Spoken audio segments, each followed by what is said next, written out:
What if one morning changed the destiny of the entire planet? A peaceful Sunday, palm trees, still waters, and then hell from the sky.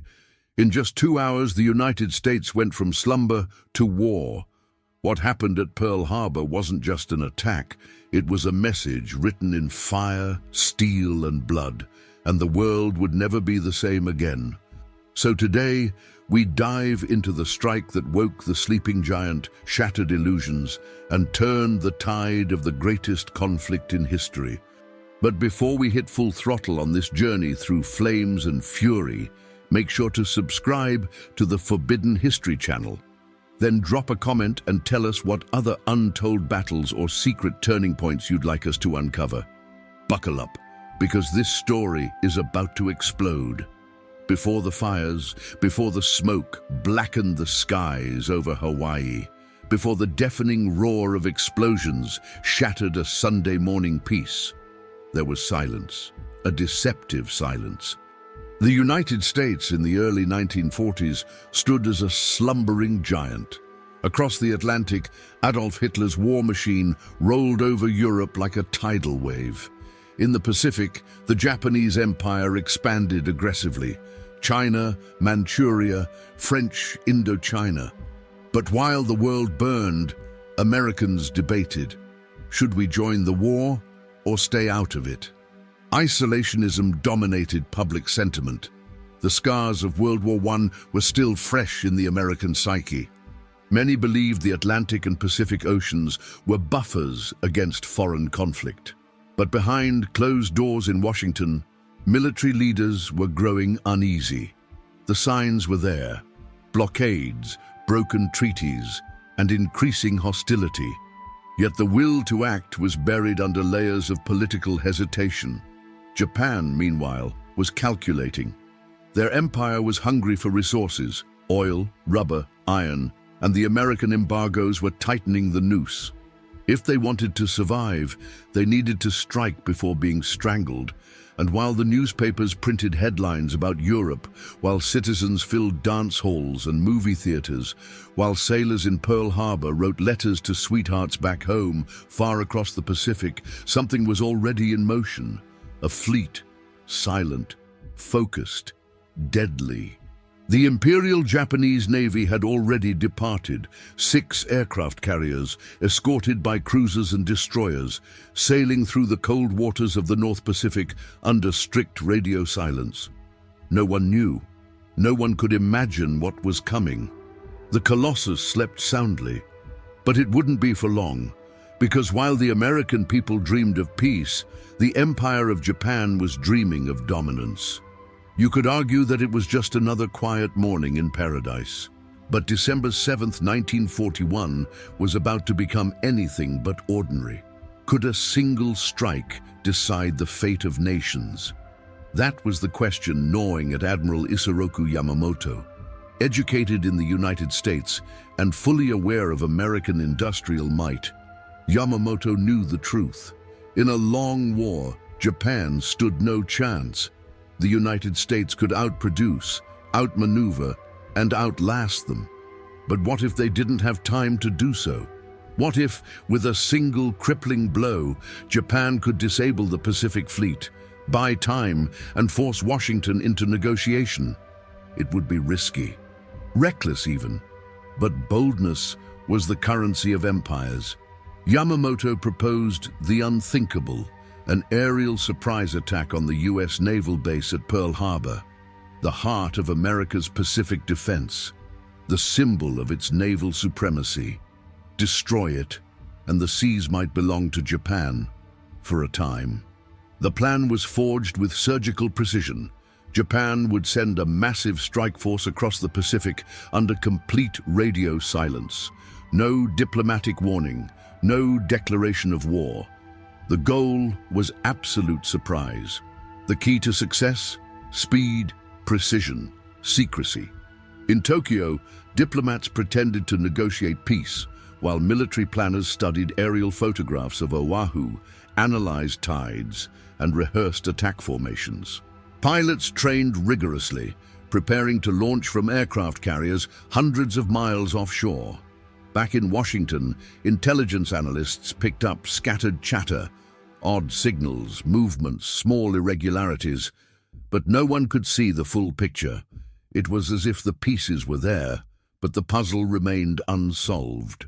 And as Americans decorated Christmas trees and read the comics on lazy Sunday mornings, Japan's fleet cut silently through the ocean, cloaked in fog and silence. 6 aircraft carriers, 2 battleships, 3 cruisers, 9 destroyers, submarines prowling beneath, a total of over 30 vessels bound for Pearl Harbor like a dagger in the dark. It was audacity on a level the world had never seen. The impossible plan was in motion, and no one was prepared for its success. The first sound was not an explosion. It was a hum, low, steady, like a swarm of bees riding the wind. At 7:48 a.m., on the morning of December 7, 1941, the skies above Pearl Harbor were serene. Palm trees swayed gently. The sea was calm. Sailors were just waking, sipping coffee, attending church services, or still wrapped in their bunks. Then came the roar. From the northeast, like phantoms emerging from clouds, over 180 Japanese aircraft, fighters, bombers, and torpedo planes appeared in formation. Painted with the red circle of the rising sun, they raced toward their target with deadly precision. The first bombs fell on Wheeler Field and Hickam Field, disabling American air power before it could ever take off. Within minutes, flames engulfed the runways, hangars collapsed, planes exploded like firecrackers, caught helpless on the ground. Then came the harbor, Pearl Harbor. The torpedo bombers swooped low, skimming the water's surface, aiming for the moored battleships. Dive bombers plunged from above, screaming like banshees, targeting the heart of America's Pacific pride, the USS Arizona, the USS Oklahoma, the USS West Virginia, all within reach. Some crew members scrambled to action stations, but for many, it was too late. Ammunition lockers were locked, aircraft fuel tanks ignited, and the sky, once blue, turned orange, then black. The Japanese pilots were relentless. Wave after wave descended with clockwork efficiency. Ships buckled. Oil slicks burned atop the water. Explosions rocked the harbor. The smell of diesel, blood, and smoke filled the air. It wasn't just a military attack. It was a message, a thunderous declaration that Japan was no longer lurking in the shadows of empire. It was charging into history with teeth bared and guns blazing. But even as the flames spread and alarms screamed, many couldn't comprehend what was happening. How could this be real? On American soil? Pearl Harbor had become a battlefield.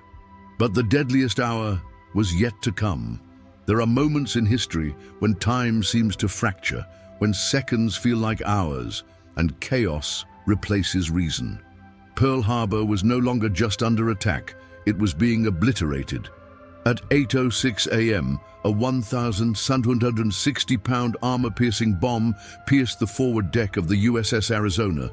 It detonated inside the ammunition magazine. The result was cataclysmic.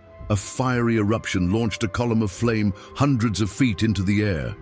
The ship lifted from the water and split open.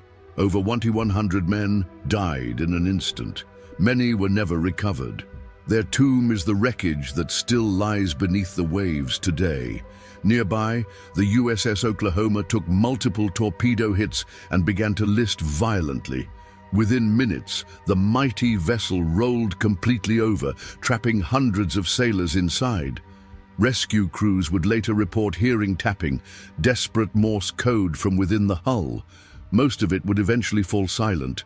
Sailors leaped from burning decks into oil-slicked waters, only to find the sea itself was on fire.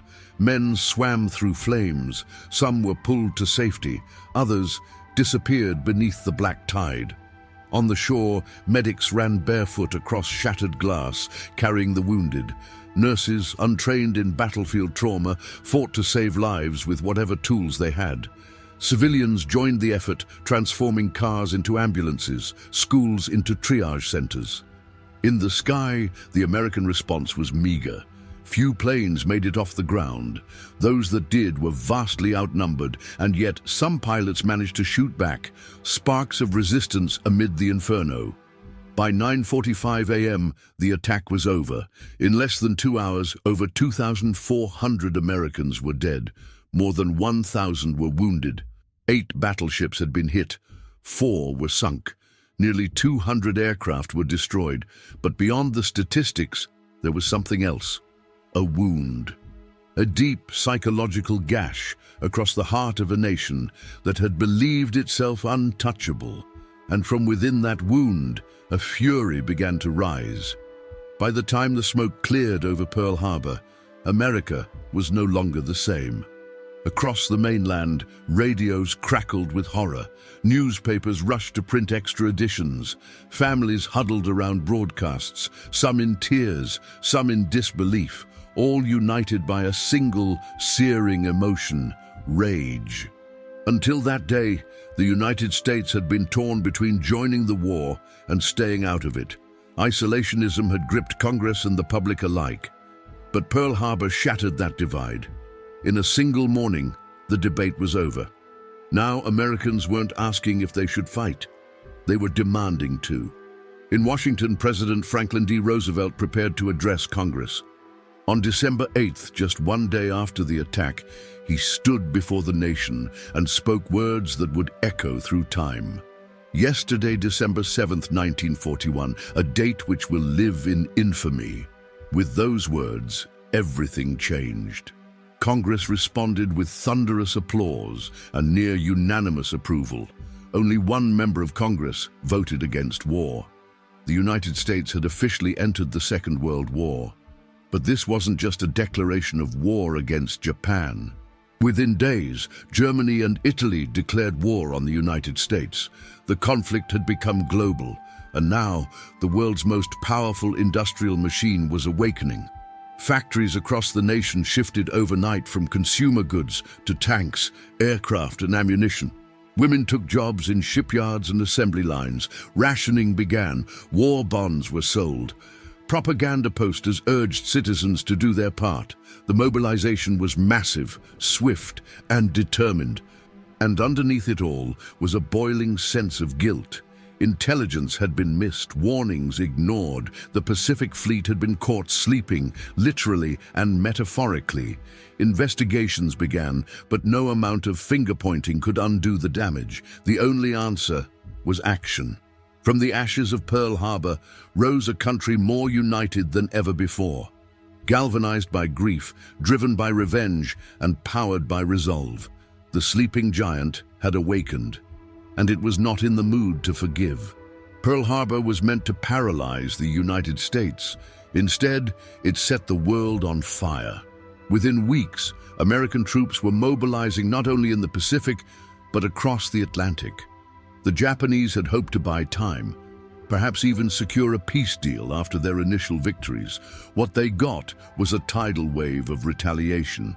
Factories in Detroit, Chicago, and Los Angeles roared to life, churning out bombers, tanks, and weapons by the hour. What had once been a reluctant nation became the beating heart of the Allied war machine. Suddenly, there were Americans in North Africa fighting Rommel. There were Americans in London preparing for the invasion of Nazi-occupied Europe. There were Americans island-hopping across the Pacific toward the shores of Japan. The United States wasn't just at war, it was leading it. The impact of Pearl Harbor extended beyond battleships and blueprints. It reshaped alliances, redrew maps, and redefined what total war meant. It blurred the lines between civilian and soldier. Every American, whether on the front lines or on the factory floor, was now part of the mission. Meanwhile, Japan surged forward, capturing Guam, the Philippines, Wake Island. For a moment, it seemed the rising sun would dominate the Pacific. But that moment would not last. Just 6 months after Pearl Harbor, in June 1942, at the Battle of Midway, the United States delivered a devastating blow, sinking 4 Japanese aircraft carriers and shifting the balance of power in the Pacific. Pearl Harbor had not crushed America, it had awakened it. And with each passing month, the nation that had once hesitated to fight was becoming unstoppable. The war was no longer about avoiding entanglements. It was about total victory. But even as victories piled up, the memory of December 7th remained, fueling every bullet, every march, every battle cry. The echoes of Pearl Harbor never truly faded. Today, beneath the calm waters of Oahu, the wreck of the USS Arizona still bleeds oil, tiny black droplets rising slowly to the surface like tears that time refuses to dry. Above it, the white memorial hovers silently, bridging the past and the present. Over 900 sailors remain entombed within that sunken steel tomb, not by design, not by ceremony, but by the brutal finality of war. Survivors return every year, fewer now with each passing decade.